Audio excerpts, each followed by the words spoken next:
Hello lovelies, मैं आ चुकी हूँ इसका नेक्स्ट एपिसोड चल देखिए गाइस। हमारे यहाँ फेस्टिवल चल रहा था इसलिए एपिसोड लाने में थोड़ा टाइम लग गया, लेकिन अब नहीं लगेगा गाइस। तो हम बताएं हमारे एपिसोड की तरफ। एपिसोड के स्टार्ट में आयरिस और केविन एक दूसरे को किस कर रहे थे और केविन कुछ और आगे बढ़ने ही वाला था, तो भी आयरिस रुक जाती है और कहती है सॉरी काई, मेरा वो मतलब तो नहीं है कि मैं अपने वर्ड से पीछे जाऊँ। आयरिस सोचती है ये बिल्कुल लास्ट टाइम की तरह ही है। इवन भी मुझे बहुत ही ज़्यादा एम्बेरस भी लगता है कि वो हमेशा ही ऐसे खुद को रोकता है। फिर केविन भी आयरिस की बात समझ जाता है, फिर उससे लताते हुए बोलता है कि ऐसा लग रहा था कि ट्रैवल की वजह से मेरा सेल्फ कंट्रोल भी अब बस खोने ही वाला था। और आयरिस कह रही थी कि उसके एक्शन से तो ऐसा बिल्कुल नहीं लग रहा था, लेकिन मुझे थोड़ा और चाहिए। केविन कहता है आयरी, तुमने ज़रूर वेंडी के साथ अच्छा बॉन्ड बना लिया होगा, ज़रूर बनाया होगा, इसलिए तो तुम उसका सपना देखती हो।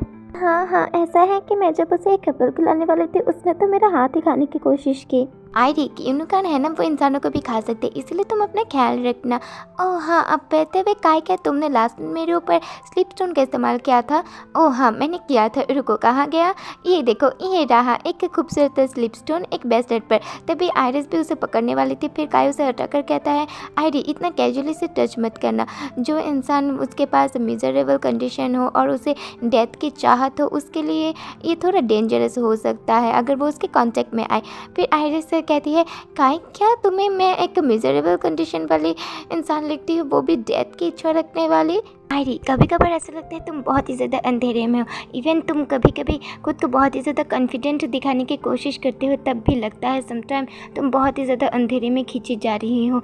फिर आयरिस से सोच रही थी कि ओ काय वो चाहता है मैं सिर्फ प्लेजर ड्रीम ही देखूँ। एक्चुअली मैंने तो सोचा था जब वो मेरे लिए स्लिप स्टोन लाएगा मैं खुद ही इसे ड्रेस ट्राई कर दूँगी, लेकिन अगर ऐसा करने से काय को मेरे लिए इतना चिंता होगा तो मैं ये नहीं करूँगी। आयरिस फिर कहती है काय तुम्हारा फिर भी बहुत बहुत शुक्रिया मेरे लिए चिंता करने के लिए। इवन कि तुम मेरे लिए चिंता ही कर रहे थे, इसलिए मैं इससे बिल्कुल भी अपैन नहीं होंगी। लेकिन तुम्हें मुझसे प्रॉमिस करना होगा काय कि तुम इस लिपस्टोन कभी भी नहीं खोगे और किसी को टच भी नहीं करने दोगे। फिर काय भी प्यार से हमारे आयरिस के पास चकर कहता है हाँ मैं तुम्हें प्रॉमिस करती हूँ मेरी प्यारी आयरी। सीन शिफ्ट होता है आयरिस और केल की तरफ, जहाँ पर केल बहुत खुश होकर कह रही थी कि आयरी मैंने सुना है कि मेरा भाई मुझसे पहले आ गया और मैं होप करती हूँ कि तुम मैं जब यहाँ पर नहीं थी अच्छे से दिन गुजारा होगा तुमने। हाँ केल मैं बिल्कुल ठीक हूँ। ओ आयरी पता है मैं इस शादी के बारे में कितना खुश हूँ, क्योंकि इससे मैं अपने भाई को बैंकक्रप्ट करा सकती हूँ। हाँ क्या वो जोक कर रही है? आयरी ठीक है मैं तुम्हें इंट्रोडक्शन दे देती हूँ। आयरी ये मेरी एक क्लोज फ्रेंड है मेरी एकेडमी से, मैं श्योर हूँ कि तुमने इसका नाम तो सुना ही होगा। जैसे जनरल, फिर जनरल भी हमारी आयरिस से अपने को इंट्रोड्यूस करती है। फिर आयरिस कहती है कि जनरल हाई सोसाइटी की गॉडेस। मेरे प्रीवियस लाइफ में जनरल के पास ब्रिटनी से भी ज़्यादा पॉलिटिकल क्लाउड थे। नो मैटर ब्रिटनी यानी एम्प्रेस ने कितना भी पार्टी ऑर्गेनाइज किया, अगर वहाँ पर जनरल अटेंड नहीं करती थी तो वो पार्टी किसी काम की नहीं होती थी। ब्रिटनी उसके क्लोज जाना चाहती थी लेकिन जा नहीं पाई। मेरी प्रीवियस लाइफ पर पार्टी होस्ट जनरल ने मुझे इनवाइट किया था, मुझे नहीं पता वो उस वक्त मुझे ऐसे क्यों देख रही थी, लेकिन इस टाइम मैं डिफरेंट रिलेशनशिप बनाऊंगी जनरल के साथ। मैंने आपके बारे में बहुत सुना है काउंटर से जनरल, प्लीज़ मुझे आयरी कहिएगा। मैंने भी तुम्हारे बारे में बहुत सुना है आयरी, और तुम भी मुझे प्लीज़ नेल ही कहना। जनरल आयरिस को देखकर सोच रही थी कि ये है व्हाइटली और ये ब्रिटनी की सिस्टर, वो दोनों ही सिस्टर है, लेकिन उन दोनों का पथ बिल्कुल डिफरेंट रहा होगा। आयरिस देखने में डेलिकेट लगती है और काइंड भी, लेकिन उतनी ही रेजुलर, और उसके आइज ऐसा लगता है उसके पीछे भी बहुत डेप्थ छुपा हुआ है। क्या वो सच में है कि पॉयल चाइल्ड है जैसा लोग कहते हैं? आयरिस भी जनरल को नोटिस कर लेती है कि वो उसे ही देख रही है, और आयरिस सोच रही थी कि क्या वो इस लाइफ में भी मुझे ऐसे ही देख रही है। तभी केल हमारी आयरिस को बुलाकर कहते हैं आयरी तुमने जो भी रूमर सुने हैं मेरे भाई के और नेल के बारे में लवर को लेकर, वो सारी ही झूठ है। ओह अच्छा ऐसी बात है केल? ओह हाँ, पता नहीं किसने ये सब रूमर्स स्प्रेड किया। और तभी अचानक से यहाँ पर ब्रिटनी भी आ जाती है। वो चिल्लाकर कह रही थी आयरी मैंने सुना कि तुमने खाना खाना भी मुझे छोड़कर शुरू कर दिया, आखिर तुम इतना क्रूअल कैसे हो सकते हो अपनी बिग सिस्टर के साथ जो कि इतने दूर से बस तुम्हें देखने के लिए आई है। और फिर वो नोटिस करती है हाँ यहीं पर तो ये लोग। ओ आयरी तुमने नहीं बताया कि तुम्हारे साथ एक गैस भी रह रहा है, मैंने तो इसके बारे में एक वर्ड भी नहीं सुना। हाँ हेलो। फिर ब्रिटनी सोच रही थी आखिर यहाँ पर क्रिस्टल प्रिंट क्या कर रही है। काउंटेस जनरल भी यहाँ पर है और वो तो कांपने ही लगती है, और ये सब आयरिस भी नोटिस कर लेती है। आयरिस सोच रही थी ओ ब्रिटनी, ऑफ कोर्स यहाँ पर डरने वाली बात ही है। वो कहती हैं ब्रिटनी तुम्हारा बिल्कुल परफेक्ट टाइमिंग है, तुम देख ही सकती हो यहाँ पर कुछ इंपॉर्टेंट गेस्ट अभी अभी आए हैं, तो क्यों ना तुम भी हमारे साथ डिनर के लिए ज्वाइन कर लो। ब्रिटनी तो सोच रही थी कि कैसे आयरिस से कहेगी देखो ब्रिटनी में इन दोनों के साथ कितनी क्लोज हो तुम, तो इनके साथ अच्छे से बात करने का भी मौका नहीं मिला होगा, है ना ब्रिटनी।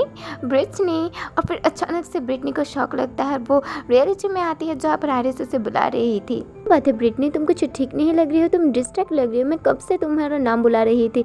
हाँ हाँ कुछ नहीं। देखो ब्रिटनी मुझे पता है ये सब कुछ अचानक से हो गया, लेकिन तुम्हें परेशान होने की कोई ज़रूरत नहीं, तुमने तो बहुत सारे पार्टीज भी ज्वाइन किए हैं, तो तुम्हें तो इन दोनों के बारे में पता ही होगा।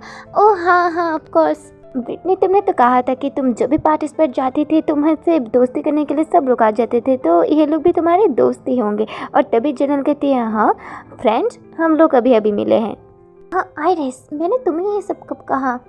हाँ मुझे अभी भी याद है, मुझे कुछ अर्जेंट है अटेंड करने के लिए, इसलिए मुझे यहाँ से जाना होगा, मैं यहाँ पर 1 मिनट नहीं रह सकती। तभी आयरिस से कहती है कहाँ जा रही हो, तुम यहाँ पर मेरे साथ डिनर करने आई थी ना। और तभी ब्रिटनी कहती है नहीं नहीं तुम थोड़ी बिजी लग रही हो। फिर हमारी आयरिस बड़ी अच्छे अंदाज में कहती है कि ब्रिटनी मैं ठीक हूँ और तुम्हें यहाँ पर रहना होगा जब तक डिनर फिनिश नहीं हो जाता। फिर ब्रिटनी कुछ मना करने ही वाली थी, फिर हमारे आयरिस बड़ी अच्छे अंदाज में फिर से कहती है ब्रिटनी तुम अभी बैठ जाओ यहाँ पर। ब्रिटनी तो बिल्कुल जमी जाती है और फिर जिनल कहती है कि बीच खाने पर ऐसे छोड़कर जाना, मैंने ये सब तो एक्सपेक्ट नहीं किया था ऐसा मैनर्स। फिर केल कहती है आइए हम लोग हमारा खाना कंटिन्यू करते हैं। और वो सब लोग यहाँ पर ऐसे बात करने लगते हैं और यहाँ पर ब्रिटनी का हालत तो सच में बहुत ही ज़्यादा ख़राब था और वो सोच रही थी कि मैं बस यहाँ पर 1 मिनट और नहीं रह सकती, अगर ये लड़की नहीं होती तो काय सब मैंने शादी किया होता। फिर आयरिस से कहती है ब्रिटनी तुम बहुत ही ज़्यादा शांत लग रही हो, क्या तुम अनकम्फर्टेबल फील कर रही हो हमारे साथ बैठकर। ओह नहीं नहीं मैं बस सोच रही थी कि मुझे क्या बोलना चाहिए, आखिर वो ऐसे क्यों प्रिटेंड करे कि मुझे मेरी बहुत चिंता है। तभी केल कहती है आयरी कितनी ही अच्छी है और उसके बारे में ऐसे गलत रूमर स्प्रेड करना ये तो बहुत ही ज़्यादा शेमफुल है। मैंने सोचा था कि तुम अपनी लिटिल सिस्टर को प्यार करती हो, क्या यहाँ पर ऐसा कुछ है जिससे तुम फ़ायदा उठाना चाहती हो। ब्रिटनी कुछ कहने ही वाली थी, फिर जिनल कहती है हमें ऐसे यूजलेस चीज़ों पर टाइम नहीं वेस्ट करना चाहिए। मुझे अच्छा लगेगा अगर हम सेरेमनी के ड्रेस के बारे में डिस्कशन फिनिश कर ले। ओह हाँ अच्छा ठीक है। ब्रिटनी तो बिल्कुल ही शांत हो जाती है और फिर वो सोचती है क्या उसने अभी भी यूजलेस मुझे कहा। तो तुम लोग मुझसे ऐसे लड़ना चाहते हो, बस रुक जाओ, मुझे एक बार क्राउन प्रिंसेस बनने दो। अगर मैं क्राउन प्रिंसेस भी नहीं बनी तो मैं प्रिंस की कॉन्कुबाइन ज़रूर बनूंगी और तब तुम लोगों को ये सारी ह्यूमिलेटिंग के लिए मुझे पे करना पड़ेगा। नेक्स्ट सीन में जिमी कहता है काउंट ग्रीन यहाँ पर आ चुके हैं और काई तो बिल्कुल कहता है आयरी, और ऐसा कह के वो हमारी आयरिस को किसी करने लगता है सबके सामने और हमारी केल का शक्ल अब देख ही सकते हैं और वो दोनों ऐसी प्यारी प्यारी बातें करने लगता है। तभी केल कहते हैं हे एक्सक्यूज मी काई क्या हम लोग तुम्हारे लिए इनविजिबल हो गए हैं। केविन भी खुश होकर बोलता है कि काउंटेस जनरल मुझे माफ़ कर देना आप लोगों को ग्रीटिंग ना करने के लिए, लेकिन मैं क्या करूं, मेरी वाइफ इतनी ही प्यारी है कि इस रूम में मुझे उसके अलावा कुछ दिखा ही नहीं। ब्रिटनी तो हैरानी से उन्हें देखती हुई सोच रही थी कि क्या केविन ग्रीन ऐसा जेन्युइनली फील करता है, तो ये सिर्फ कोई एक्ट नहीं था आयरिस से शादी करने का। ठीक है अब तुम दोनों शांत हो जाओ, काई इससे मिलो, ये मेरी बहन ब्रिटनी है वाइटली मैनर से, तुम्हें तो याद ही होगा ना। और काई तो उसे देखकर गहरी सांस बुलाता है और फिर उसे इग्नोर करते हुए बोलता है आई मोर इम्पोर्टेंटली तुमने तुम्हारा मील फिनिश कर दिया। ओह काई तुम भी ना। और ब्रिटनी तो ये सुनकर और भी ज़्यादा गुस्सा हो जाता है, कहती है बस अब और नहीं। सीन शिफ्ट होता है केविन की तरफ जहाँ पर वो कह रहा था आयरी क्या तुम इस पर सवारी करना चाहोगी। नहीं मैं पैदल चलना ही पसंद करूँगी। क्या तुम डर रही हो आयरी। नहीं ऐसा तो नहीं है। फिर वो दोनों ही शांत होकर एक दूसरे को देखने लगते हैं और फिर वो दोनों ही हंसने लगते हैं। आयरी तुम चिंता मत करो, ये बहुत जेंटल सोल है, क्या तुम थोड़ी देर पीछे होगी। और फिर वो हमारा केविन खुद ही उस पर चढ़ जाता है और इस वक्त तो वो बहुत ही ज़्यादा हैंडसम लग रहा था। और फिर केविन भी अपना हाथ बढ़ाकर कहता है आयरी मेरा हाथ पकड़ लो, और वो तो एकदम से हमारी आयरी को अपनी गोदी पर ही उठा लेता है और फिर कहता है चलो अब हम जाएंगे। फिर वो दोनों ऐसे राइड करने लगते हैं। आयरी सोच रही थी कि ये कुछ ज़्यादा ही फास्ट है। फिर केविन कहता है आयरी तुम्हें डरने की कोई ज़रूरत नहीं, तुम बिल्कुल सेफ हो। और फिर दिखाया जाता है वो दोनों बिल्कुल एक खूबसूरत जगह पर पहुंच गए थे। आयरी कहती है वाह ये तो बहुत ही ज़्यादा खूबसूरत है, आखिर ये कौन सी जगह है। आयरी मैंने सुना था कि ब्रिटनी तुम्हारे साथ आज डिनर के लिए आई थी, इसलिए मैं तुम्हें यहाँ पर ले आया और मैं ये व्यू तुम्हारे साथ शेयर करना चाहता था। आयरिस सोचती है ओ काई वो कितना ही केयरिंग है। आयरी, अगर तुम ऐसे ही मेरी तरफ स्माइल करती रहोगी तो मैं सोचूंगा कि तुम्हें अभी और इसी वक्त किस चाहिए। ऐसा तो नहीं है। हाँ, मैं बस मजाक कर रहा था। चलो आयरी, हम थोड़ा घूम लेते हैं। आयरी, पता है केल ने कहा था कि हमारा वेडिंग यहाँ पर ही होने वाला है और कल से यहाँ पर सेटअप भी स्टार्ट हो जाएगा। ओ, ये तो थोड़ा एक्सपेंसिव है ना। ओ आयरी, तुम्हें इन सब की चिंता करने की कोई ज़रूरत नहीं है। असल में ऐसा हो सकता है कि शादी के बाद कुछ दिन तक मैं तुम्हें गिफ्ट पाऊँ। फिर आयरी कहती है, तुम उसकी चिंता मत करो। इनफैक्ट मैं इस हाउस की ब्राइड ओनर बनने की सोच रही हूँ ताकि मैं तुम लोगों को खिला सकूँ और अच्छे अच्छे क्लॉथ खरीद सकूँ। आयरी, मैं पैसे बचाने में उतना अच्छा नहीं हूँ। हाँ मुझे पता है, लेकिन मैं तो अच्छी हूँ ना। जस्ट तुम वेट करो, तो मैं जल्दी ही एबल हो जाऊंगी तुम्हारे लिए लवली शूज़, सूट और एक्सेसरीज खरीदने के लिए। अरे ऐसे टाइम में तुम मुझे, हाँ काय, तुम मेरे साथ नॉटी ट्रिक करने वाले हो ना। ओह, तुमने मुझे पकड़ लिया आयरी। हाँ, मैं सोच रही कि तुम आखिर कौन सी नॉटी ट्रिक करने वाले। और तभी काय तो आयरी को बिल्कुल ऊपर ही उठा लेता है और कहता है, हाँ बिल्कुल ऐसे ही। हाँ, ये वाटर तो सच में बहुत ही ज़्यादा क्लियर है आयरी, थोड़ा संभल कर। कुछ कुछ जगह पर ये डीप भी है। और फिर आयरी तो प्यार से काय को ही देखने लगती है। केविन भी उसे ही देख रहा था और फिर कहता है, आयरी आखिर तुम मुझे ऐसे क्यों देख रही हो। फिर आयरी कहती है, काय ऐसा है कि तुम्हारी स्माइल बहुत ही ज़्यादा खूबसूरत है। और इस वक्त तो वो दोनों बहुत ही ज़्यादा करीब थे और एक दूसरे को हक करने ही लगते हैं। आयरिस ब्लश करते हुए सोच रही थी कि लगता है इसलिए क्योंकि हम लोग वाटर पर हैं, लेकिन उसका टच अभी बहुत ही ज़्यादा इंटेंस लग रहा है। केविन भी ब्लश करते हुए आयरिस को देखकर सोचा था कि उसे पता भी है कि वो कितनी ही ज़्यादा ब्यूटीफुल लग रही है इन वाटर ड्रॉप्स में। तभी कहीं एकदम से आयरी के ऊपर पानी फेंक देता है और हंसने लगता है और फिर कहता है, ये बहुत ही ज़्यादा अच्छा दिन था, लेकिन अगर मैं इतनी देर तक तुम्हें पानी पर रखूँगा तो तुम्हारी मेट मुझ पर बहुत ही ज़्यादा नाराज़ हो जाएंगी। ओह काय, आई स्वेयर मैं तुम्हें इसके लिए बिल्कुल भी नहीं छोड़ूंगी। और वो दोनों तो ऐसे एक दूसरे के पीछे भागकर एंजॉय करने लगते हैं। सीन शिफ्ट होता है आयरिस की तरफ, जहाँ पर वो शावर लेकर कह रही थी कि काय कभी कभार बहुत ही ज़्यादा सिली हो जाता है। माय लेडी, मैं जिमी हूँ। ओह हाँ ठीक है, तुम यहाँ पर आ जाओ। जिमी, बहुत ही अच्छे टाइम पर आए। मैं भी कुछ बात करना चाहती थी तुमसे। ब्रिटनी के साथ क्या हुआ। ओह, जब आप भी वहाँ से चली गई वो तब तक यहाँ पर ही, जब तक मील फिनिश नहीं हो गया। वैसे देखकर नहीं लग रहा था कि वो एंजॉय कर रही है। ओह अच्छा, ऐसी बात है। तुम देखना कि आखिर वो क्या सोच रही है। वैसे जिमी, तुम यहाँ पर क्यों आए थे। हाँ, तुम मुझे बता सकते हो। वहाँ वो क्या है ना, कोई विजिटर आपसे मिलना है और वो कह रहा था कि वो उसके पास एक बैड न्यूज़ है और वो आपके साथ डायरेक्टली बात करना चाहता है।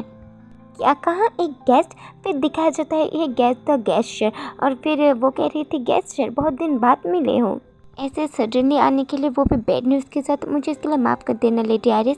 हाँ कोई बात नहीं, तुम मुझे बताओ कि बात क्या है। लेडी, गोल्ड माइन ब्लॉक हो चुका है।